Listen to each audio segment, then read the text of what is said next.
हर्षवर्धन सपकाळ हे आता जेमतेम 1-1.5 वर्ष काँग्रेसचे अध्यक्ष झालेत आणि प्रधानमंत्री मोदी साहेब 13 वर्ष गुजरातचे मुख्यमंत्री होते, 12 वर्ष या देशाचे पंतप्रधान यशस्वी प्रधानमंत्री म्हणून त्यांनी काम केलं आणि या देशाला पुढे नेण्याचं काम केलं आहे, विकासाकडे नेण्याचं काम केलं आहे, आर्थिक महासत्तेकडे नेण्याचं काम केलं आहे, आत्मनिर्भर भारत बनवण्याचं काम केलं आहे.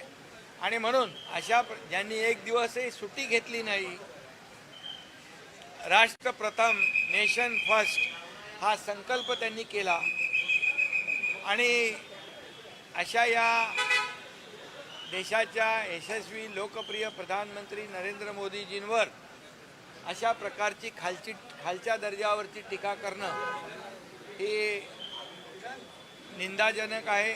त्याचा मी निषेध करतो.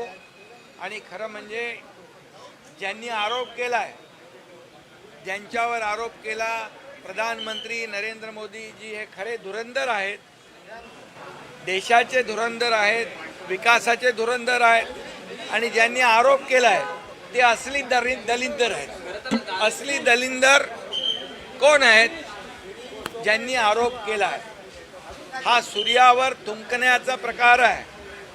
का राजा भोज और का गंगू तेली असा प्रकार आहे.